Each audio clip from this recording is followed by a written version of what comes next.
मेरे प्यारे मित्रों, मैं राजनंदन प्रसाद एक बार फिर आपके सामने।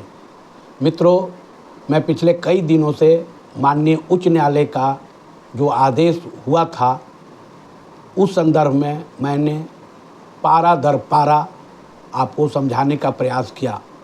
कितना सफल हुआ ये तो मैं नहीं कह सकता,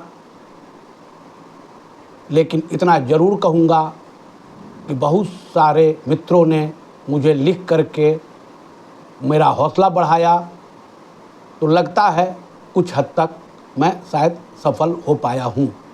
मित्रों, चुनाव का वक्त है। चुनाव के वक्त कुछ भी होना कोई बड़ी बात नहीं है। इस वक्त कालबद्ध प्रवृत्ति के लिए बहुत से जिला में चिट्ठियाँ निकल रही हैं। जिला शिक्षा पदाधिकारी अपने प्रखंड पदाधिकारियों से मांग रहे हैं सूची कि जिन शिक्षकों का 12 वर्ष पूरा हो गया है, जिनका कालबद्ध प्रोन्नति देना है, उनकी सूची उपलब्ध कराई जाए।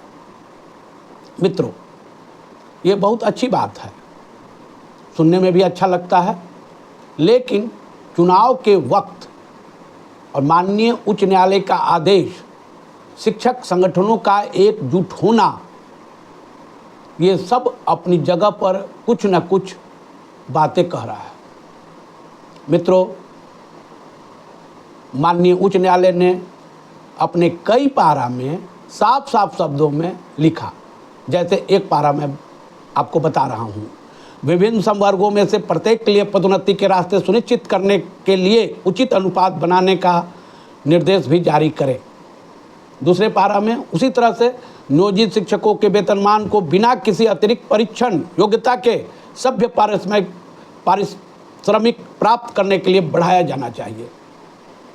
माननीय उच्च न्यायालय का एक तरह से स्पष्ट आदेश है। इस आदेश का पालन शिक्षा विभाग को करना है। मैं बात इसलिए बोल रहा हूं कि अभी सामान्य स्थिति नहीं है, चुनाव का वक्त है। 3 चरण के चुनाव हो चुके हैं, लोगों को जानकारी मिल रही है। ठीक है, शिक्षक चुनाव ड्यूटी पे रहेंगे, वो चुनाव का कार्य करेंगे, ये सही भी है, लेकिन उनका परिवार तो चुनाव देगा। उनके परिवार के लोग के साथ साथ उनका समाज, जिस समाज से वे जुड़े हुए हैं, वे लोग भी तो वोट देंगे। और सारे संगठन के साथ साथ मैं भी सभी लोगों से आह्वान करता हूं कि आप सभी लोग अपने वोट का सदुपयोग करें, वोट निश्चित दें। वोट लोकतंत्र की सबसे बड़ी ताकत है। वोट से बड़ी बड़ी समस्याएं आसानी से सुलझ जाते हैं। मित्रों, मैं बात कर रहा था स्नातक ग्रेड में प्रमोशन, बेसिक ग्रेड से स्नातक में प्रमोशन के लिए चिट्ठियां निकल रही हैं। मित्रों, मैं आपको 2020 नियमावली जो है उसमें साफ साफ लिखा था।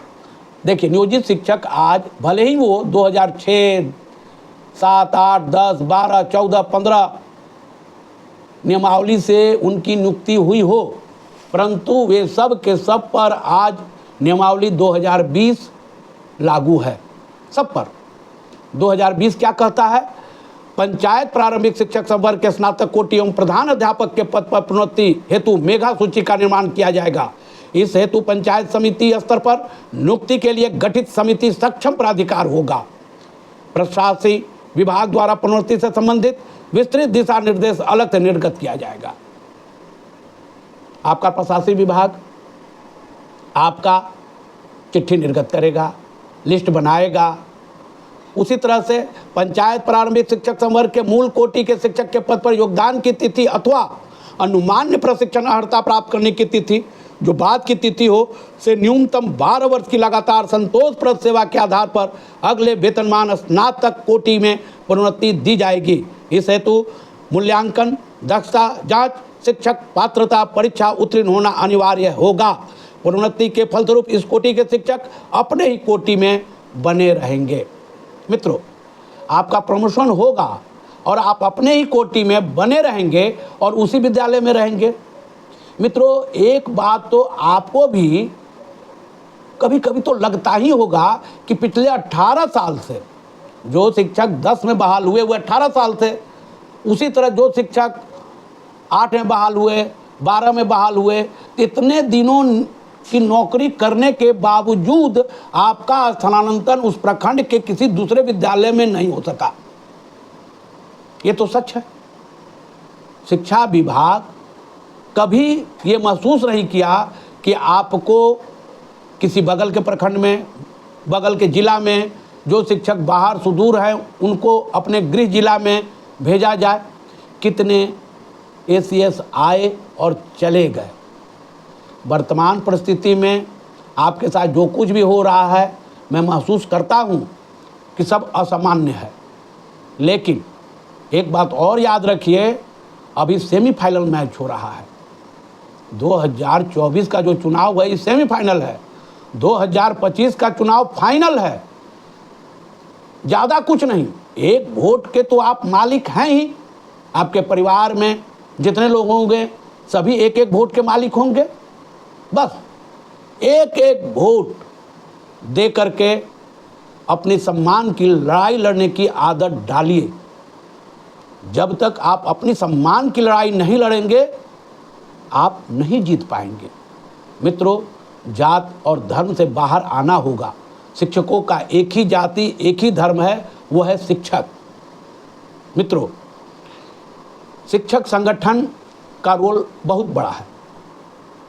मैं बार बार कहता हूँ, आज जो स्थिति हुई है, ठीक है, शिक्षक संगठन के वजह से हम यहाँ तक पहुँचे भी हैं, लेकिन आज अगर शिक्षक संगठन बिहार शिक्षक एकता मंच के बैनर तले सभी एक होते तो समान काम समान वेतन के समय ही माननीय उच्च न्यायालय के इतने बेहतरीन आदेश होने के बावजूद आप सुप्रीम कोर्ट में नहीं हारते। सुप्रीम कोर्ट में बहस बहुत अच्छी चल रही थी। मुझे याद है उस वक्त मैं भी दिल्ली में था, मैं भी अपने मित्रों से मिलता था और समाचार पत्रों के माध्यम से देखता था। माननीय सर्वोच्च न्यायालय बहुत अच्छे सवाल पूछते थे, जवाब नहीं सूझता था। लेकिन हमारे संगठन कई तरह के बने हुए थे। कोई पंचायत स्तर का, कोई शिक्षा मित्र से प्रखंड शिक्षक बने थे उनका, या कोई पात्रता परीक्षा वाले, कोई दक्षता परीक्षा वाले। मित्रों, मेरे कहने का मतलब कि जो शिक्षक विभिन्न संगठनों से जुड़े हुए थे, वे लोग सिर्फ अपनी बात कहने में व्यस्त हो गए कि हम पंचायत शिक्षक हैं, हम 2003 में बहाल हुए, मेरा हक पहले है।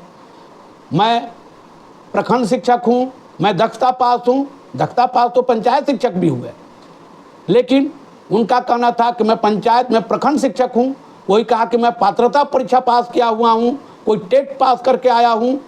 तो इस तरह उलझ गया मामला और माननीय सर्वोच्च न्यायालय कन्फ्यूज कर गए, जिसका नतीजा हम सब भोग रहे हैं। मित्रों, आज संगठन अगर मजबूत हो, 90 दिन बाद एमजेसी करना ही होगा। एमजेसी नहीं हो, इसी के लिए इस तरह का चिट्ठी निकाला जा रहा है। मुझे तो डर भी सता रहा है कि कहीं एक दिन ऐसा ना हो कि सभी चिट्ठी को जाली घोषित कर दिया जाए कि नहीं हमने तो निकाला ही नहीं है। इसका भी डर सता रहा है, क्योंकि विगत कई दिनों से पिछला जो अनुभव है वो इसी तरह का अनुभव है। मैं साफ साफ बोल रहा हूँ, न किसी के पक्ष और न किसी के विपक्ष। मित्रों, तो संगठन को मजबूत होना होगा। संगठन एकजुट हो करके एमजेसी जब माननीय उच्च न्यायालय में करेंगी तो जीत निश्चित होगी। अगर उस समय भी 2-4 केस हो जाए अलग अलग संगठनों के नाम से, फिर अलग अलग वकील खड़े हो जाए, तो स्थिति जो होना होगा वो आप भी समझ रहे होंगे। इसलिए मित्रों, संगठन का बहुत बड़ा रोल है, क्योंकि हम व्यक्तिगत स्तर पर तो केस करते नहीं हैं, कोई टीचर करता नहीं है। मैंने पिछले वीडियो में ये जो एएनएम की एक लड़की अकेले माननीय उच्च न्यायालय में गई और 2023 के तहत बहाली की जो प्रक्रिया होने के बाद सरकार उसको कैंसिल कर दिया और नई नियमावली बना दी, वो एकमात्र लड़की गई और उसको खारिज करा दी। और पिछला जो नियमावली के तहत जो वरीयता सूची प्रकाशित की गई थी उसी सूची से सभी की नियुक्ति की जा रही है।